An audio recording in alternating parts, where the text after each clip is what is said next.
Welcome back everyone. I hope you all are doing well. So आज की video में हम कोऑर्डिनेशन कंपाउंड के काफ़ी सारे टॉपिक्स को कवर करने वाले हैं। आज की वीडियो बहुत ही ज़्यादा इंपॉर्टेंट होने वाली है क्योंकि बहुत सारे ऐसे जो क्वेश्चंस हैं जो डायरेक्ट पूछे जाते हैं उनको एक ही वीडियो में कवर करने वाले हैं। इस वीडियो को कवर करने से पहले, इन टॉपिक्स को कवर करने से पहले आपको कोऑर्डिनेशन कंपाउंड के बेसिक्स क्लियर होने चाहिए। तो अगर आपने पहली वाली वीडियो हमारी नहीं देखी है तो वो जाके देख सकते हो। आपको आई टैब पे लिंक मिल जाएगा उसका। तो चलिए गाइज देखते हैं कि कौन कौन से क्वेश्चंस जो हैं हम इस वीडियो में कवर करेंगे। सो ये कुछ क्वेश्चंस हैं गाइज जो हम इस वीडियो में कवर करने जा रहे हैं। तो सबसे पहले अगर किसी कोऑर्डिनेशन कंपाउंड की हमें ज्योमेट्री हमसे पूछी जाए, उसकी शेप हमसे पूछी जाए या हाइब्रिडाइजेशन निकालना पूछा जाए वीबीटी से, वैलेंस बॉन्ड थ्योरी से, तो वो हम यहाँ पे देखेंगे, फाइंड आउट करना। देन मैग्नेटिक नेचर किसी कोऑर्डिनेशन कंपाउंड का पूछा जाए कि वो पैरामैग्नेटिक होगा या डायामैग्नेटिक होगा, और उसकी मैग्नेटिक मोमेंट फाइंड आउट अगर करनी है तो ये डायरेक्ट क्वेश्चन बन जाता है। तो ये हम यहाँ पे देखेंगे। किसी भी कोऑर्डिनेशन कंपाउंड में सेंट्रल मेटल एटम की ऑक्सीडेशन स्टेट फाइंड आउट करना या उसी का कोऑर्डिनेशन नंबर फाइंड आउट करना। या अगर एक दो क्वेश्चन और होते हैं, जैसे हमसे कोई पूछ ले कि inner orbital complex find out करो कि ये है या नहीं है, या आउटर ऑर्बिटल कॉम्प्लेक्स जो है ये हमें पता करना है कि ये जो कंपाउंड हमें गिवन है वो इनर है या आउटर ऑर्बिटल कॉम्प्लेक्स है। तो ये कुछ क्वेश्चंस हैं जो आज हम कवर करने वाले हैं। तो चलिए गाइज पेन पेपर लेके रेडी हो जाइए, शुरू करते हैं बिना ज़्यादा टाइम वेस्ट किए। तो चलिए डायरेक्ट एग्जांपल के साथ समझते हैं। हमने एक एग्जांपल लिया हुआ है जिसमें हमें एक कोऑर्डिनेशन स्फीयर दिया हुआ है। कोऑर्डिनेशन स्फीयर दिया हुआ है जिसके अंदर बेसिकली क्या होता है, कोऑर्डिनेशन में एक सेंट्रल मेटल एटम होता है जो कि यहाँ पे हमने Fe लिया हुआ है, एंड देन एक हमारे पास इसके अंदर लिगेंड होता है। नाउ ये हमारे पास Cn माइनस है तो ये एक नेगेटिव लिगेंड है एंड मोनोडेंटेट लिगेंड है। अगर आपने ये सब चीजें आपको पता नहीं है तो आपको इसके बेसिक्स कवर करने चाहिए पहले। तो ये मोनोडेंटेट लिगेंड है गाइस जो एक ही पेयर ऑफ इलेक्ट्रॉन को डोनेट कर सकता है कोऑर्डिनेशन बॉन्ड के थ्रू। नाउ इसको सबसे पहले हम फाइंड आउट करते हैं। फर्स्ट स्टेप बाय स्टेप इसमें चलेंगे हम, इजी वे में आपको समझ में आएगा। तो फर्स्ट स्टेप आपको क्या करना होता है, कोई भी अगर क्वेश्चन आपको आता है तो ऑक्सीडेशन स्टेट फाइंड आउट करनी होती है सेंट्रल मेटल एटम की। ऑक्सीडेशन स्टेट हमें फाइंड आउट करनी है फर्स्ट स्टेप के अंदर। तो चलिए गाइज इसमें ऑक्सीडेशन स्टेट निकालते हैं। सबसे पहला मेथड जो होता है ऑक्सीडेशन स्टेट फाइंड आउट करने का, उसमें हमें जो सेंट्रल मेटल एटम दिया होता है उसको हम x मान लेते हैं, उसकी ऑक्सीडेशन स्टेट को। तो हमने x मान लिया। नाउ x जो आगे लिगेंड गिवन है प्लस में उसकी ऑक्सीडेशन स्टेट लिखनी होती है। नाउ यहाँ पे एक नेगेटिव लिगेंड है, Cn के ऊपर -1 चार्ज होता है, मतलब माइनस चार्ज होता है। नाउ ये जो एक माइनस चार्ज है ये होती है यहाँ पे प्राइमरी वैलेंसी, जो कि ये फुलफिलिंग होती है। इसकी जो ये ऑक्सीडेशन स्टेट होती है ये होती है इसकी प्राइमरी वैलेंसी, एंड देन ये लिगेंड इसको जो लोन पेयर देता है, जो कोऑर्डिनेट बॉन्ड बनाता है, वो होती है सेकेंडरी वैलेंसी। इसकी भी बात हम कर चुके हैं फर्स्ट वीडियो में। तो ये हमारे पास अभी बेसिकली हमारे पास है 6 × -1, क्योंकि एक Cn का माइनस चार्ज होता है एंड 6 यहाँ पे है, तो 6 × -1 इक्वल्स टू यहाँ पे जो चार्ज होता है इसके ऊपर, कंप्लीट के ऊपर, इसको हमें यहाँ पे रखना होता है। तो ये -4 है तो इसको यहाँ पे रख लेते हैं। Now x -6 equals to -4 and x is equal to +2। तो यहाँ पे हमारी जो ऑक्सीडेशन स्टेट है Fe की वो क्या आ रही है, +2। अब आप ये कहोगे कि तो x आ रहा है, तो या x ही तो हमने लेट किया था। Let oxidation state of Fe be x, हमने x ही तो लेट किया था। नाउ x की वैल्यू अगर +2 आ रही है तो ऑक्सीडेशन स्टेट आयरन की क्या आ गई, +2। नाउ इसका मतलब क्या है कि जो Fe हमारे पास है उसने 2 इलेक्ट्रॉन को लूज किया है, उसने 2 इलेक्ट्रॉन को क्या किया है, लूज किया है। तो फर्स्ट स्टेप हमारे पास कवर हो चुका है जिसमें हमें ऑक्सीडेशन स्टेट फाइंड आउट करनी होती है। नाउ चलिए गाइस सेकंड स्टेप को देखते हैं। सेकंड स्टेप में हमारे पास बेसिकली क्या करना होता है, हमें सेकंड स्टेप की अगर हम बात करें तो सेकंड स्टेप में हमें सबसे पहले हमें एटॉमिक नंबर लिखना होता है। नाउ जो हमारे पास एटॉमिक नंबर होता है सेंट्रल मेटल एटम जो कि हमारे पास आयरन है, उसका क्या होता है 26। ये अगर आप 30 तक याद रखोगे तो बहुत अच्छी चीज हो जाएगी आपके लिए, ईजी हो जाएगा बहुत। नाउ 26 इसका मतलब क्या है कि 26 हमारे पास इलेक्ट्रॉन्स हैं। देन हमें इसकी इलेक्ट्रॉनिक कॉन्फ़िगरेशन लिखनी होती है गाइस। इलेक्ट्रॉनिक कॉन्फ़िगरेशन जब हम इसकी लिखते हैं तो इसमें क्या बनता है हमारे पास 1s2 2s2 2p6 3s2 3p6। तो यहां तक अगर हम काउंट करें तो 18 इलेक्ट्रॉन्स हमारे पास हो जाते हैं। तो ये हमारे पास एक नोबल गैस की कॉन्फ़िगरेशन हो जाती है आर्गन की। देन उसके बाद 18 इलेक्ट्रॉन तो यहाँ तक कंप्लीट हो चुके हैं, आप गिन सकते हो 6 2 एंड 2 ये 10 हो गए, एंड देन 18 हो गए। ना उसके बाद हमें क्या फिल करना होता है, 3D से पहले हमारे पास 4s फिल होता है। तो 3D से पहले हमारे पास 4s फिल होता है। नाउ 4s के अंदर हम क्या फिल कर देंगे 2। देन कितने बचते हैं, 18 यहां तक थे, 2 यहां हो गए, तो ये हमारे पास हो गए 6। तो ये हो गई इसकी इलेक्ट्रॉनिक कॉन्फ़िगरेशन। पी भी हम लिख लेते हैं बट इसके अंदर कोई इलेक्ट्रॉन नहीं जाते क्योंकि डी ही कंप्लीट नहीं हुआ ना। डी के अंदर कितने आ सकते हैं टोटल, यहाँ पे 10 इलेक्ट्रॉन्स आ सकते हैं बट यहाँ पे 6 ही है बेसिकली। तो ये हमें इलेक्ट्रॉनिक कॉन्फ़िगरेशन इसकी लिखनी होती है गाइस। नाउ हमें क्या करना है, इलेक्ट्रॉनिक कॉन्फ़िगरेशन हमने लिख ली। नाउ हमारे पास अगर हम चेक करें तो आयरन ने कितने इलेक्ट्रॉन लूज किए थे। सेकंड स्टेप हमारे पास होता है इलेक्ट्रॉनिक कॉन्फ़िगरेशन लिखना। नाउ थर्ड स्टेप हमारे पास क्या है, थर्ड स्टेप के अंदर हमने क्या करना है कि आयरन की जो ऑक्सीडेशन स्टेट है, मतलब 2 इलेक्ट्रॉन जो इसने लूज किए हैं, वो 2 इलेक्ट्रॉन हमें इस इलेक्ट्रॉनिक कॉन्फ़िगरेशन से लूज करवाने हैं। तो चलिए देखते हैं। यहाँ पे सबसे पहले आर्गन की होती है, तो हम यहाँ पे सिर्फ ये फाइनल ही लेंगे। ये हमारे पास हो गया 3D के अंदर हमारे पास 5 ऑर्बिटल्स होते हैं, 1 2 3 4 एंड 5, एंड देन ये हमारे पास होता है 4s। तो 4s के अंदर 2 इलेक्ट्रॉन फिल हैं, एंड 3D के अंदर हमारे पास कितने इलेक्ट्रॉन हैं, यहाँ पे आप देख सकते हैं 6 इलेक्ट्रॉन्स हैं। तो इसको जब हम फिल करते हैं तो फर्स्ट हम क्या करते हैं, सिंगल सिंगल सब में फिल करते हैं, देन हम डबल करना स्टार्ट करते हैं। तो ये हमारे पास हो गए 5 एंड 1 6, तो ये हमारे पास हो जाते हैं 6 इलेक्ट्रॉन हमने यहाँ पे फिल कर लिए। नाउ हमने इलेक्ट्रॉनिक कॉन्फ़िगरेशन लिखी, उसमें से 2 इलेक्ट्रॉन को हमें लूज करवाना है। तो 2 इलेक्ट्रॉन जो सबसे फाइनल सेल से जाते हैं, लास्ट सेल से जाते हैं, जिसको हम वैलेंस शेल भी बोलते हैं, जिसको हम क्या बोलते हैं, वैलेंस शेल बोला जाता है। तो इससे हम 2 इलेक्ट्रॉन को निकालेंगे, तो ये 4s वाला जो ऑर्बिटल है, इसमें से 2 इलेक्ट्रॉन क्या हो जाएंगे, निकल जाएंगे, लूज हो जाएंगे। तो 2 इलेक्ट्रॉन यहाँ से जब निकलेंगे तो 4s वाला खाली हो जाएगा। नाउ यहाँ पे हमारे पास थर्ड स्टेप कंप्लीट हो गया। तो इसके बाद हमारी जो ऑक्सीडेशन स्टेट थी, उसके अंदर +2 के बाद जो ऑक्सीडेशन स्टेट थी, उसके बाद यहाँ पे जो इलेक्ट्रॉनिक कॉन्फ़िगरेशन फाइनल आएगी, उसके अंदर क्या हो जाएगा, हमारे पास 6 इलेक्ट्रॉन्स इसके अंदर है, 3D के अंदर 6 हैं, और 4s हमारे पास क्या हो चुका है, वेकेंट हो चुका है, ये खाली हो चुका है, क्योंकि इसके 2 इलेक्ट्रॉन जो है वो लूज हो चुके हैं। तो यहाँ तक हमारा थर्ड स्टेप कंप्लीट होता है गाइस। नाउ हम फोर्थ स्टेप की बात करते हैं। फोर्थ स्टेप के अंदर हमें क्या करना होता है, फोर्थ स्टेप के अंदर हमें चेक करना होता है जो लिगेंड हमें गिवन है, जो लिगेंड हमें गिवन है, यहाँ पे क्या गिवन है, CN- गिवन है हमारे पास। ये हमें चेक करना है कि ये स्ट्रॉन्ग फील्ड लिगेंड है या वीक फील्ड लिगेंड है। नाउ स्ट्रॉन्ग फील्ड लिगेंड और वीक फील्ड लिगेंड का यहाँ पे चेक करने का क्या मतलब है, सबसे पहले तो आपको ये याद रखने होता है गाइस, ये स्ट्रॉन्ग फील्ड है या वीक फील्ड है। इसकी भी बात हमने फर्स्ट वीडियो में करी हुई है, हमने एक पूरी टेबल से दिखाया हुआ है आपको। जो स्ट्रॉन्ग फील्ड लिगेंड होते हैं गाइस, वो क्या कर सकते हैं, पेयरिंग कर सकते हैं इलेक्ट्रॉन्स की, क्या कर सकते हैं, पेयरिंग कर सकते हैं। जो वीक फील्ड लिगेंड होते हैं वो पेयरिंग नहीं कर सकते, वो एज इट इज छोड़ देते हैं उनको। नाउ जो CN- होता है, ये एक स्ट्रॉन्ग फील्ड लिगेंड होता है, अगर आपको याद हो फील्ड उससे। तो फोर्थ स्टेप के अंदर हमें ये फाइंड आउट करना है कि वीक फील्ड लिगेंड है या स्ट्रॉन्ग फील्ड लिगेंड है, और उसकी पेयरिंग करवानी है बेसिकली। तो हमें ये पता चलेगा भैया स्ट्रॉन्ग फील्ड लिगेंड है, तो ये पेयरिंग करवा सकता है, तो इनकी पेयरिंग हो जाएगी, मतलब ये जो है, ये वाला यहाँ चला जाएगा और ये वाला यहाँ चला जाएगा, तो पेयरिंग हो जाएगी। नाउ चलो इसकी पेयरिंग करते हैं एक बार। ये हमारे पास हो गया D के अंदर, हम इसके अंदर 5 बॉक्सेस बनाते हैं। नाउ ये तो पेयर था ही पहले से ही, ये हमारे पास ऐसे थे भरे हुए। नाउ ये वाला जो है वो यहाँ चला जाएगा, एंड ये वाला जो है वो यहाँ चला जाएगा, तो इनकी पेयरिंग हो जाएगी आपस में। तो ये दोनों आपस में क्या हो जाएंगे, पूरे खाली हो जाएंगे, वेकेंट हो जाएंगे। ये हमारे पास है 4s, एंड 4p भी हमारे पास क्या पड़ा हुआ है, खाली पड़ा हुआ है। तो इसकी पेयरिंग करते हैं गाइस। तो नेक्स्ट इसी के अंदर पेयरिंग जब ये होगी, तो इसके अंदर बेसिकली क्या हो जाएगा, फर्स्ट के अंदर 2 हो गए, सेकंड के अंदर भी 2 हो गए, थर्ड के अंदर भी 2 हो गए, एंड फोर्थ एंड फिफ्थ जो इसका ऑर्बिटल है 3D का, ये क्या हो गया, वेकेंट हो गया। नाउ 4s भी वेकेंट है, एंड हमारे पास यहाँ पे देखो 4p भी जो है हमारे पास खाली हुआ है। नाउ अब आपको चेक करना है कि ये जो लिगेंड है ये मोनोडेंटेट है। मोनोडेंटेट है मतलब एक जो लिगेंड है वो एक पेयर ऑफ इलेक्ट्रॉन को लूज कर सकता है, ये हम पहले भी बात कर चुके हैं। जो CN है वो एक जो CN है, CN- जो एक जो CN- का लिगेंड है वो एक पेयर ऑफ इलेक्ट्रॉन को लूज कर सकता है। नाउ यहाँ पे 6 CN- है, तो कितने पेयर ऑफ इलेक्ट्रॉन हो जाएंगे, 6 पेयर ऑफ इलेक्ट्रॉन्स को लूज कर सकता है, मतलब 12 इलेक्ट्रॉन्स लूज कर सकता है। Now 6 pair of electron lose कर सकता है, मतलब इन 6 पेयर ऑफ इलेक्ट्रॉन्स को फिल करने के लिए हमें कितने डिब्बे चाहिए, कितने ऑर्बिटल चाहिए, 6 ऑर्बिटल्स। क्यों चाहिए 6 ऑर्बिटल, क्योंकि हमें पता भैया एक ऑर्बिटल के अंदर 2 इलेक्ट्रॉन फिल हो सकते हैं, जैसे हमने इसमें कर रखे हैं, इसमें कर रखे हैं, इसमें कर रखे हैं। नाउ यहाँ पे हमें कितने ऑर्बिटल चाहिए होंगे, 6 ऑर्बिटल हमें चाहिए होंगे, 6 वेकेंट ऑर्बिटल हमें चाहिए होंगे। तो इसका कोऑर्डिनेशन नंबर क्या हो जाएगा गाइस, कोऑर्डिनेशन नंबर क्या हो जाएगा, 6। तो हमने ऑक्सीडेशन स्टेट फाइंड आउट कर ली, कोऑर्डिनेशन नंबर फाइंड आउट कर लिया। कोऑर्डिनेशन नंबर बेसिकली क्या होता है कि कितने पेयर ऑफ इलेक्ट्रॉन डोनेट किए गए हैं। यहाँ पे कितने पेयर ऑफ इलेक्ट्रॉन डोनेट किए गए हैं, एक जो है CN- एक पेयर ऑफ इलेक्ट्रॉन को लूज करेगा, 6 CN- कितने पेयर ऑफ इलेक्ट्रॉन को लूज करेंगे, 6 को। तो यहाँ पे कोऑर्डिनेशन नंबर हमारे पास क्या हो जाएगा, 6। तो आप देखें 6 पेयर ऑफ इलेक्ट्रॉन्स को फिल करने के लिए 2 तो ये ऑर्बिटल हो गए D के, एक ये हो गया S का, और P के हो गए कितने, 3। तो 2 1 3 और 4 5 6, तो 6 पेयर ऑफ इलेक्ट्रॉन्स हो जाएंगे। याद रखना गाइस 6 इलेक्ट्रॉन्स लूज नहीं होते हैं, 6 पेयर्स ऑफ इलेक्ट्रॉन्स लूज होते हैं, मतलब 12 इलेक्ट्रॉन्स। तो यहाँ पे 6 ऑर्बिटल की हमें रिक्वायरमेंट होगी। तो D के कितने हो गए 2, S का कितना हो गया 1, एंड P के कितने हो गए गाइस 3। तो D2sp3 ये हो गए हमारी यहाँ पे हाइब्रिडाइजेशन। क्या होगी गाइस हमारी हाइब्रिडाइजेशन।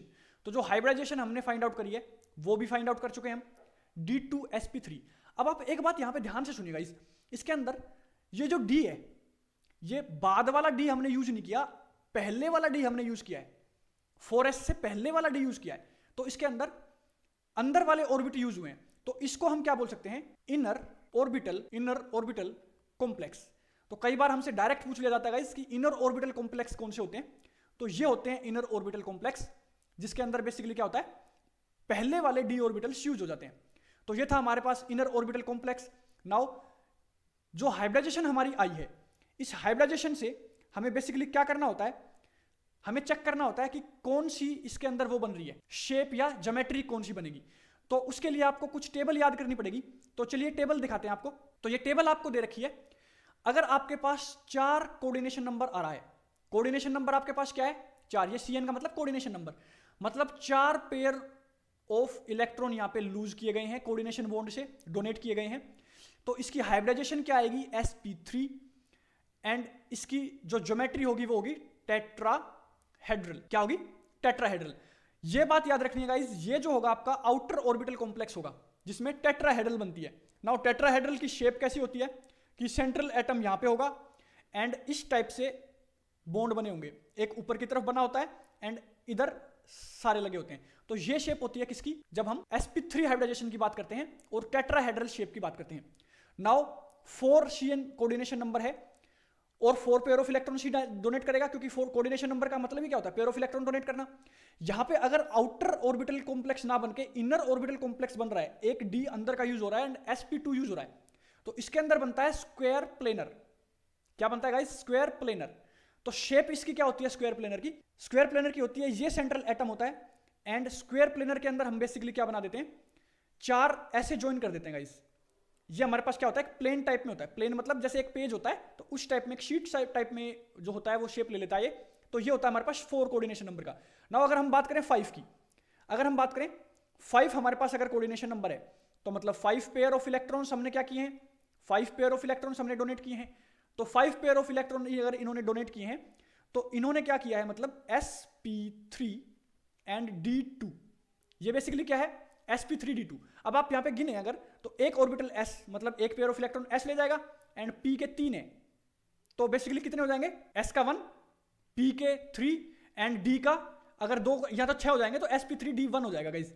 ये आप ऐसे फाइंड आउट भी कर सकते हैं, रट्टा मारने की जरूरत नहीं है कि sp3 d2 होगा, ये होगा 5 कोऑर्डिनेशन नंबर होगा, तो आप गिन सकते हैं ना, s का 1 हो गया, p के 3 हो गए एंड d का क्या होगा 1, तो सबको अगर हम ऐड करेंगे तो कितना आ गया 5, तो इस वजह से ये 5 हो गया। नाउ इसकी जो ज्योमेट्री बनती है गाइस, वो बनती है हमारी ट्राइगोनल बायपिरामिडल। इसकी बनती है ट्राइगोनल बायपिरामिडल। इसमें बेसिकली कैसे बनता है, ये अगर सेंट्रल एटम होगा तो इसमें इस टाइप से बनता है, तो मतलब यहां से बेसिकली क्या बनता है, ट्रायंगल टाइप में बनता है और उसके एक ऊपर होता है और एक नीचे जॉइंट होता है। तो ये होता है 5 कोऑर्डिनेशन नंबर अगर है तो।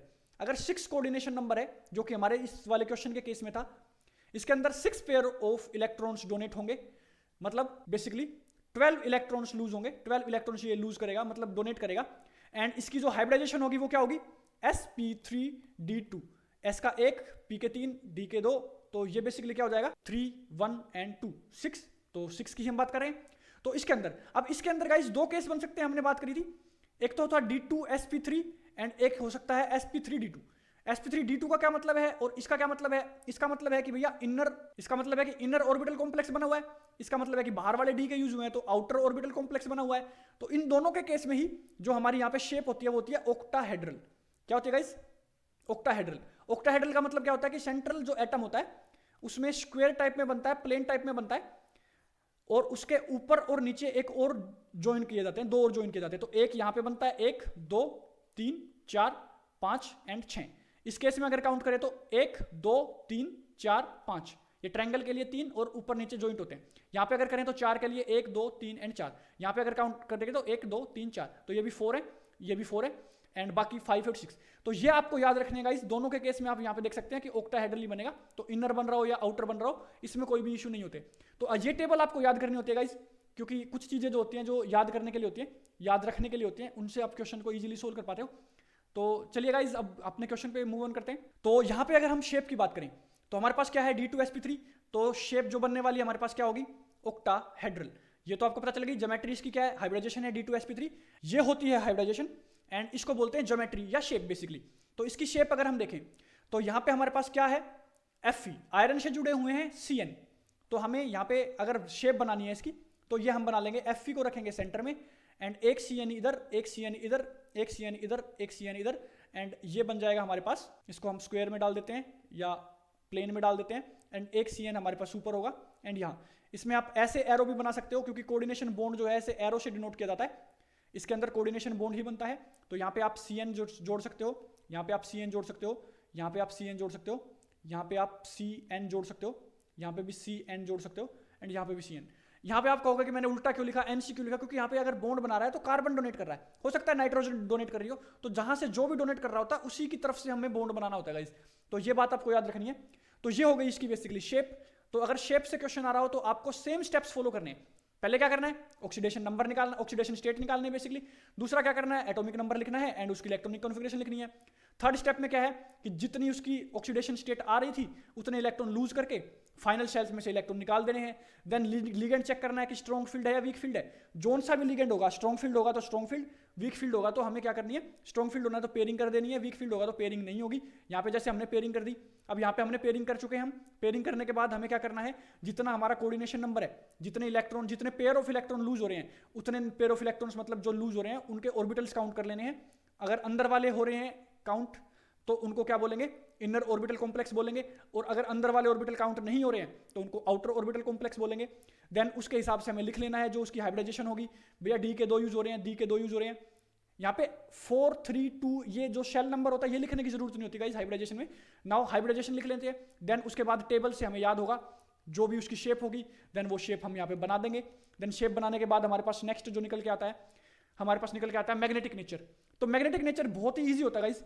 अगर हम मैग्नेटिक नेचर की बात करें तो मैग्नेटिक नेचर बेसिकली क्या होता है, हमें अनपेयर्ड इलेक्ट्रॉन चेक करने होते हैं, अनपेयर्ड इलेक्ट्रॉन चेक करने होते हैं। अगर आप यहाँ पे चेक करो सारे तो पेयर हो गए, एक भी इलेक्ट्रॉन अनपेयर्ड नहीं बचा। तो यहाँ पे अनपेयर्ड इलेक्ट्रॉन कितने हो गए, 0 हो गए। अनपेयर्ड इलेक्ट्रॉन कितने हो गए, 0। तो ये क्या हो जाएगा, अब यहाँ पे एक चीज याद रखनी है, अगर अनपेयर्ड इलेक्ट्रॉन प्रेजेंट है, अगर अनपेयर्ड इलेक्ट्रॉन प्रेजेंट है देन ये होता है पैरामैग्नेटिक नेचर का, पैरामैग्नेटिक नेचर। एंड अगर अनपेयर्ड इलेक्ट्रॉन प्रेजेंट नहीं है तो ये क्या होगा, डायामैग्नेटिक नेचर होगा, डायामैग्नेटिक नेचर का होगा। अगर ये पैरामैग्नेटिक नेचर का है तो मैग्नेटिक मोमेंट को हम कैसे फाइंड आउट करेंगे, मैग्नेटिक मोमेंट का एक फॉर्मूला होता है गाइस। तो चलिए गाइस मैग्नेटिक मोमेंट का फॉर्मूला देखते हैं। मैग्नेटिक मोमेंट अगर हमें निकालना सीखना है तो उसका एक फॉर्मूला होता है गाइस, वो हमारे पास क्या होता है, n+2 जो कि कंप्लीट क्या होगा, अंडर रूट में होगा। नाउ यहाँ पे जो n है वो क्या होता है, नंबर ऑफ अनपेयर्ड इलेक्ट्रॉन्स। तो ये क्या होता है हमारे पास, number of unpaired electrons. Let us say कि एक नंबर ऑफ अनपेयर्ड इलेक्ट्रॉन बचता है तो हमारे पास 1+2 बेसिकली कितना हो जाएगा, √3। एंड इसको मेजर किस में किया जाता है, बोर मैग्नेटोन, ये इसकी यूनिट होती है। इसको बोलते हैं basically bore magneton, bore magneton. तो बेसिकली ये यूनिट होती है। यहां पे इस केस में जो हमारे पास क्वेश्चन था, इस केस में हमारे पास एक भी अनपेयर्ड इलेक्ट्रॉन प्रेजेंट नहीं था, तो यहां पे n की जगह 0 आ जाएगा, तो कंप्लीट वैल्यू 0 हो जाएगी एंड ये डायमैग्नेटिक नेचर का हो जाएगा, डायमैग्नेटिक नेचर का हो जाएगा। तो गाइज अब हमने ये तो चेक किया कि जो अगर हमारे पास स्ट्रॉन्ग फील्ड लिगेंड है, अगर हमारे पास स्ट्रॉन्ग लिगेंड है तो वो क्या कर देता है, पेयरिंग कर देता है। तो अगर पेयर कर देगा तो एक भी अनपेयर्ड इलेक्ट्रॉन प्रेजेंट ही नहीं होगा।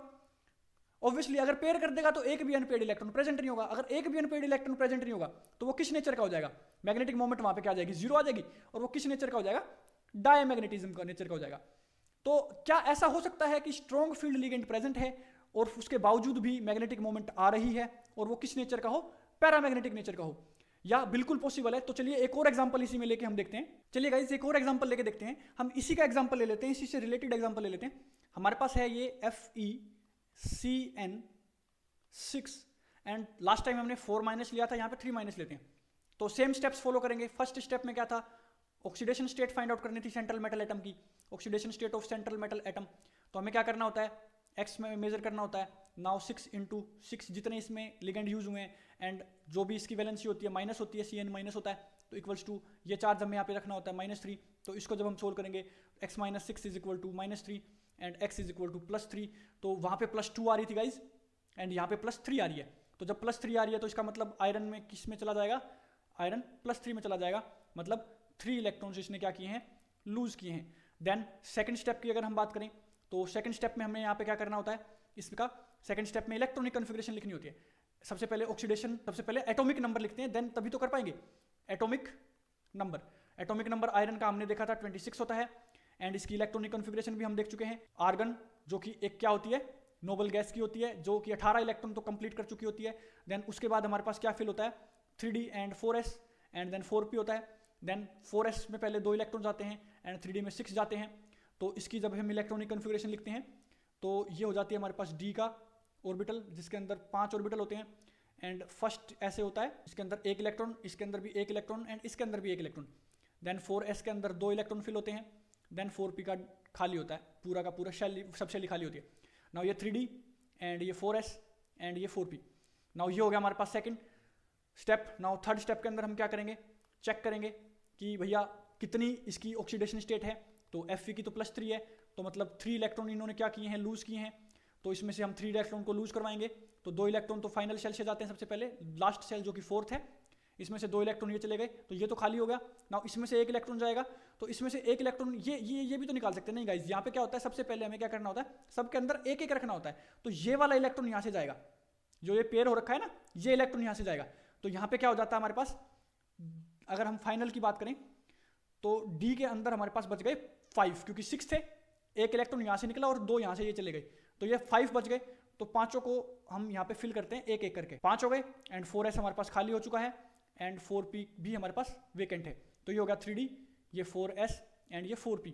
नाउ नेक्स्ट स्टेप के अंदर हमारे पास क्या था, फोर्थ स्टेप में हमें क्या देखना था कि भैया लीगेंड कौन सा है, लीगेंड कौन सा है, स्ट्रॉन्ग फील्ड है या वीक फील्ड लीगेंड है। नाउ जो स्ट्रॉन्ग फील्ड लीगेंड होता है वो पेयरिंग कर देता है, तो CN हमने पहले भी बात करी थी, ये तो क्या होता है, स्ट्रॉन्ग फील्ड लीगेंड होता है। जो स्ट्रॉन्ग फील्ड लीगेंड होता है वो पेयरिंग कर देता है, तो चलिए पेयरिंग करवा देते हैं इसकी। तो पेयरिंग जब होगी तो ये यहाँ चला जाएगा, ये यहाँ चला जाएगा। तो यहाँ पे आप गाइस देख सकते हो कि ये 1 इलेक्ट्रॉन पेयर हो ही नहीं सकता, क्योंकि 5 ही तो इलेक्ट्रॉन है, 5 हैं, 2 तो हो जाएंगे, ये तो हो ही नहीं पाएगा ना, इसके लिए तो एक और चाहिए होता है। तो ये पेयर नहीं होगा भैया, तो ये पेयर नहीं होगा, तो एक अनपेयर्ड इलेक्ट्रॉन तो प्रेजेंट है ही है, बाकी तो सारा इसमें सेम ही हमें रखना है। तो एक अनपेयर्ड इलेक्ट्रॉन तो रहेगा ही रहेगा। तो इसकी बेसिकली क्या हो जाएगी, जब हम इसमें पढ़ेंगे तो ये अगर हम माने तो 1 इलेक्ट्रॉन यहाँ पे पेयर हो गया, 1 इलेक्ट्रॉन यहाँ पे पेयर हो गया, एक ये यहाँ पे रह जाएगा। नाउ ये हो जाएगा D2 एंड देन यहाँ पे S एंड देन यहाँ पे P3। तो बाकी तो सब इसकी सेम चीज ही है, हाइब्रिडाइजेशन सेम आएगी, ज्योमेट्री सेम आएगी, बट यहाँ पे 1 इलेक्ट्रॉन अनपेयर्ड बचा हुआ है। नाउ अगर 1 इलेक्ट्रॉन अनपेयर्ड बच गया तो अब ये जो है वो डायमैग्नेटिक नहीं रहा, अब ये वीकली पैरामैग्नेटिक हो गया। क्या होगा, वीकली पैरामैग्नेटिक, क्योंकि एक ही अनपेयर्ड इलेक्ट्रॉन ना, जितने ज्यादा अनपेयर्ड इलेक्ट्रॉन होते हैं उतना ही स्ट्रॉन्ग जो होता है पैरामैग्नेटिक होता है। तो ये गाइस आपको याद रखना है। तो स्ट्रॉन्ग फील्ड लिगेंड होने के बावजूद भी क्या पैरामैग्नेटिक हो सकता है, पैरामैग्नेटिक हो सकता है, बिल्कुल हो सकता है, क्योंकि उसके अंदर ये भी तो चेक करने होता है ना, कितने इलेक्ट्रॉन्स हैं, पेयर हो पा रहे हैं या नहीं हो पा रहे। ये तो पेयर कर देगा, बट अब यहाँ पे इलेक्ट्रॉन ही नहीं है, तो ये पेयर करने के लिए बाहर से थोड़ी ना लेके आएगा, तो इसलिए ये चीज होती है। तो चलिए गाइस एक और एग्जांपल लेके हम समझते हैं, उसमें वीक फील्ड लिगेंड का एक एग्जांपल देखते हैं। तो एक और एग्जांपल हमने लिया हुआ है जिसके अंदर हमने निकल के साथ लिया हुआ है, एंड यहाँ पे लिया हुआ है NH3। तो ये बात ध्यान रखने की गाइस, जो हमारे पास NH3 होता है ये क्या होता है, नाइट्रोजन, एंड H मतलब हाइड्रोजन। तो ये बेसिकली इसको बोलते क्या, अमोनिया बोलते हैं ना। तो अमोनिया ये है एक न्यूट्रल लिगेंड, ये क्या है, एक न्यूट्रल लिगेंड है। न्यूट्रल लिगेंड बेसिकली क्या होता है, जिसकी कोई भी वैलेंसी नहीं होती, जिसकी वैलेंसी को हम 0 रख के चलते हैं ना। ये जो न्यूट्रल लिगेंड होता है, अब ये सबसे पहले यही बात करते हैं कि ये स्ट्रॉन्ग है या वीक है। देखो गाइस NH3 जो होता है वो स्ट्रॉन्ग फील्ड लिगेंड की तरह भी एक्ट करता है एंड वीक फील्ड लिगेंड की तरह भी एक्ट करता है। स्ट्रॉन्ग फील्ड लिगेंड की तरह एक्ट ये कहां करेगा एंड वीक फील्ड लिगेंड की तरह ये एक्ट कहां करेगा। सबसे पहले यहां पे जो निकल है इसमें ये करता है वीक फील्ड लिगेंड की तरह एक्ट। अगर हम मैं कोबाल्ट के लिए बनाता, कोबाल्ट NH3 6 एंड 2-, अगर कोबाल्ट के साथ ये जुड़ा होता तो ये एक्ट करता स्ट्रॉन्ग फील्ड लिगेंड की तरह, स्ट्रॉन्ग फील्ड लिगेंड की तरह एक्ट करता। यहां पे क्या करेगा, ये निकल के साथ है तो वीक फील्ड लिगेंड की तरह एक्ट करेगा और पेयरिंग नहीं करवाएगा। तो चलिए इसको करते हैं। सबसे पहले हम फर्स्ट स्टेप देख लेते हैं। फर्स्ट स्टेप आपको पता होता है guys, oxidation state of central metal atom. अब तक तो आपको याद भी हो जाना चाहिए। तो सबसे पहले हमें क्या करना होता है, इसकी एक्सलेट करनी होती है। देन हमें यहाँ पे 6 इंटू जो इसकी वैलेंसी है, अब यहाँ पे हमने कहा न्यूट्रल है तो एक भी नहीं होगी, 0, तो ये हो जाएगा। इक्वल टू हमें क्या रखना होता है, ये रखना होता है, तो ये हमारे पास हो जाएगा +2, तो x इज इक्वल टू +2 हो गया। तो इसका मतलब निकल जो है वो किस में चला गया, Ni निकल जो है हमारे पास निकल +2 में चला गया। इसका मतलब क्या है कि इसने 2 इलेक्ट्रॉन को क्या किया होगा, लूज किया होगा। तो ये हमारे पास हो गया, फर्स्ट स्टेप कंप्लीट होता है। सेकंड स्टेप में अगर हम देखें तो सेकंड स्टेप में हमारे पास क्या आता है, सबसे पहले हमें देखना था ये, उसके बाद हमें इसका ऑक्सीडेशन स्टेट हमने फाइंड आउट कर ली है, एटॉमिक नंबर चेक करना है, atomic number. Now atomic number of निकल इज 28। ये अगर आप 30 तक याद रखोगे तो बहुत अच्छा हो जाएगा आपके लिए। नाउ 28 है तो इलेक्ट्रॉनिक कन्फिग्रेशन हम यहाँ पे लिख लेते हैं। तो आर्गन तक 18 तक फिल होते हैं। तो उसके बाद हमारे पास क्या फिल होता है 3D 4s and then 4p and then आगे भी होते हैं हमारे पास D के भी होते हैं आगे। तो D का भी हम लिख लेते हैं 4D। वैसे तो फिल नहीं होंगे यहाँ पे तो इसकी कोई ज़रूरत नहीं है, बट लिख लेते हैं, कोई इशू नहीं होता। तो 3D के अंदर कितने जाएंगे 4s के अंदर, पहले 4s फिल होगा तो 18 यहाँ तक हो चुके हैं, 2 यहाँ हो गए 20 एंड देन यहाँ पे हमने कर दिया 8। तो इसको हम लिखते हैं अगर ऑर्बिटल से, ऑर्बिटल्स के अंदर अगर हम यहाँ पे फिल करें तो ये हमारे पास हो गए D के 5। तो 8 अगर हमें यहाँ फिल करने हैं तो सबसे पहले 4s के फिल कर लेते हैं, देन P तो खाली होगा एंड देन D भी खाली होगा। ये हमारे पास हो गया 4D, ये हमारे पास हो गया 4P, ये हो गया 4s। ऐसे आगे भी होते हैं, F के भी होते हैं, तो वो अभी यहाँ लिखने की जरूरत नहीं है। तो D के अंदर हमें करने होते हैं 8। तो पहले हम यहाँ पे करते हैं 1 2 3 4 5, देन इसकी पेयरिंग शुरू होगी 6 7 एंड 8। तो ये गाइस हमारे पास हो गए बेसिकली, इसके अंदर फिल हो गए। नाउ हमें क्या करना है, हमें देखना है थर्ड स्टेप के अंदर भैया निकल की जो ऑक्सीडेशन स्टेट है क्या है, +2 में गई है, 2 इलेक्ट्रॉन को लूज किया है तो यहां से लूज करवाते हैं। फाइनल शेल से जाएंगे, अब यहां से नहीं होंगे गाइस, यहां से होंगे क्योंकि फाइनल शेल यहां पे क्या है 4s की है। तो ये दोनों इलेक्ट्रॉन चले गए, ये दोनों इलेक्ट्रॉन चले गए, तो हमारे पास फाइनल क्या बच जाता है थर्ड स्टेप के अंदर की अगर हम बात करें तो ये 5 ऑर्बिटल्स इसके अंदर हो गए, ये डबल है, ये डबल है एंड ये डबल है, ये सब क्या है सिंगल सिंगल। इसको डबल कर लेते हैं गाइस। नाउ ये जो हमारे पास है उसके बाद 4s खाली हो चुका है हमारे पास एंड 4p भी हमारे पास क्या है खाली एंड देन हमारे पास 4d है। नाउ आपको चेक करना होता है फोर्थ स्टेप के अंदर लिगेंड कौन सा है। हमने अभी अभी बात करी कि जो NH3 होता है वो इन केस ऑफ निकल एक्ट करता है वीक फील्ड लिगेंड की तरह, जो कि पेयरिंग नहीं करवा पाता। तो पेयरिंग नहीं करवा पाएगा तो भैया ये इंडिविजुअली ऐसे ही रह जाएंगे। अगर ये ऐसे ही रह गए तो ये पेयरिंग नहीं होगी। अब पेयरिंग नहीं होगी तो पेयर ऑफ इलेक्ट्रॉन डोनेट करने हैं। अब हम यहाँ पे चेक करते हैं कितने पेयर ऑफ इलेक्ट्रॉन डोनेट करें भैया। NH3 जो होता है हमारे पास, NH3 जो होता है उसके ऊपर N के ऊपर जो लोन पेयर होता है वो डोनेट करता है ये। तो एक NH3 एक पेयर ऑफ इलेक्ट्रॉन को डोनेट करेगा। अब एक NH3 एक पेयर ऑफ इलेक्ट्रॉन को डोनेट करेगा तो मोनोडेंटेट लिगेंड हो जाता है एंड 6 NH3 यहाँ पे जुड़े हुए हैं। तो 6 NH3 कितने 6 पेयर ऑफ इलेक्ट्रॉन को यहाँ पे डोनेट करेंगे। देन इसका कोऑर्डिनेशन नंबर क्या हो जाएगा 6। तो जब कोऑर्डिनेशन नंबर 6 हो गया तो हमें 6 ऑर्बिटल्स को चूज करना है। नाउ 6 ऑर्बिटल को अगर हमें चूज करना है तो यहाँ पे जो 4s का है 4p का, अब देखो ये चूज नहीं कर सकते क्योंकि यहाँ पे पेयरिंग नहीं हो रखी है, खाली ऑर्बिटल नहीं है, हमेशा खाली को ही चूज किया जाता है। तो ये हो गया एक तो s का एंड p के कितने हो गए 3 एंड d के कितने हो जाएंगे 2। अब अगर आप यहां चेक करो तो d के अंदर वाले यूज नहीं हुए, बाहर वाले d के यूज हुए हैं, तो इसको आउटर ऑर्बिटल कॉम्प्लेक्स आप बोल सकते हो। तो ये क्या हो जाएगा हमारा आउटर ऑर्बिटल कॉम्प्लेक्स। तो ये हमारे पास हो गया। अब आपको ये पता है कि भैया जब 6 इलेक्ट्रॉन नंबर होता है, सॉरी 6 कोऑर्डिनेशन नंबर होता है, ये हाइब्रिडाइजेशन होती है sp3d2, तो ऑक्टाहेड्रल हमारे पास शेप बनती है, ज्योमेट्री होती है। तो ऑक्टाहेड्रल हम कैसे बनाते हैं, सेंट्रल मेटल एटम को हम सेंटर में रखते हैं निकल एंड देन ये 4 बन गए हमारे पास, इनका डब्बा बना लेते हैं एंड ऊपर नीचे एक और ज्वाइन हो जाते हैं। यहाँ पे NH3 हमें ज्वाइन करना है तो NH3 N को उसी साइड रखेंगे जिस साइड हमें डोनेट करना होता है एंड ये NH3 एंड ये NH3। नाउ सब पे एरो लगा देंगे जिस तरफ से इसने डोनेट किया है, क्योंकि कोऑर्डिनेशन जो बॉन्ड बनता है उसमें एरो से डिनोट किया जाता है। तो ये हमारे पास इसकी हो गई शेप। तो आपको शेप भी बनानी आ गई। Now final last but not the list हमें इसकी चेक करनी है कि मैग्नेटिक मोमेंट क्या है। तो यहाँ पे आप चेक कर सकते हो भैया इसके पास कितने इलेक्ट्रॉन अनपेयर्ड बचे हुए हैं, 2 इलेक्ट्रॉन अनपेयर्ड बचे हुए हैं। तो नंबर ऑफ अनपेयर्ड इलेक्ट्रॉन कितने हैं भैया 2, जिसको हम क्या बोलते हैं भैया n। तो मैग्नेटिक मोमेंट अगर हम फाइंड आउट करें तो √n+2 ये इसका फॉर्मूला होता है। तो m से क्या होता है मैग्नेटिक मोमेंट, आप यहाँ पे देख सकते हो मैग्नेटिक मोमेंट, वो शॉर्ट फॉर्म में हम लिखते हैं। तो मैग्नेटिक मोमेंट अगर हम यहाँ पे फाइंड आउट करें तो वैल्यू पुट करनी है इनकी जगह 2, तो 2 ये हमारे पास क्या हो गया 2 × 4 which is equal to under root में ना, which is equal to 2 √2। Bohr magneton में इसको मेजर करते हैं तो 2 √2 बोर मैग्नेटोन, ये हमारे पास क्या आ गया इसका मैग्नेटिक मोमेंट आ गया। तो अगर एक भी अनपेयर्ड इलेक्ट्रॉन बच जाता है तो हम उसको पैरामैग्नेटिक रखते हैं, तो ये भी पैरामैग्नेटिक होगा। अगर एक भी ना हो तो ही डायमैग्नेटिक बोलते हैं, तो ये पैरामैग्नेटिक इन नेचर हो गया। तो ये थी इसकी पूरे के पूरे इसकी कुंडली, किसकी इस कोऑर्डिनेशन कंपाउंड की। बेसिकली तो कोऑर्डिनेशन स्फीयर है ये। नाउ तो ये ऐसे हम फाइंड आउट करते हैं guys, inner orbital complex, outer orbital complex. अगर आपको कोऑर्डिनेशन नंबर फाइंड आउट करना आ जाए, अगर आपको ऑक्सीडेशन स्टेट फाइंड आउट करनी आ जाए, अगर वीबीटी से आपकी, ये बेसिकली हमने जो ये फाइंड आउट किया है यहाँ से लेके और ये पूरी जो शेप तक, ये जो ज्योमेट्री तक हमने फाइंड आउट करी है, जो हाइब्रिडाइजेशन फाइंड आउट करी है, ये वीबीटी वैलेंस बॉन्ड थ्योरी से ही की है। तो इसके अंदर आपको वैलेंट बॉन्ड थ्योरी से अगर हाइब्रिडाइजेशन फाइंड आउट करना आ जाए तो भी यही स्टेप्स आपको लेने हैं, शेप करना आ जाए तो भी यही स्टेप्स आपको लेने हैं, कोऑर्डिनेशन नंबर अगर करना आ जाए तो भी यही। तो ये जितने भी क्वेश्चन हैं आपके सारे के सारे कवर हो चुके हैं, इसी टाइप के अगर आपके बनते हैं। अगर मान लो यहाँ पे 4 दिया होता, अगर मान लो यहाँ पे 4 दिया होता, वैसे तो बेसिकली इसके अंदर तो पॉसिबल नहीं है, ये स्टेबल नहीं हो पाएगा। अगर यहाँ पे 4 दिया होता तो कोऑर्डिनेशन नंबर क्या हो जाता, 4 हो जाता।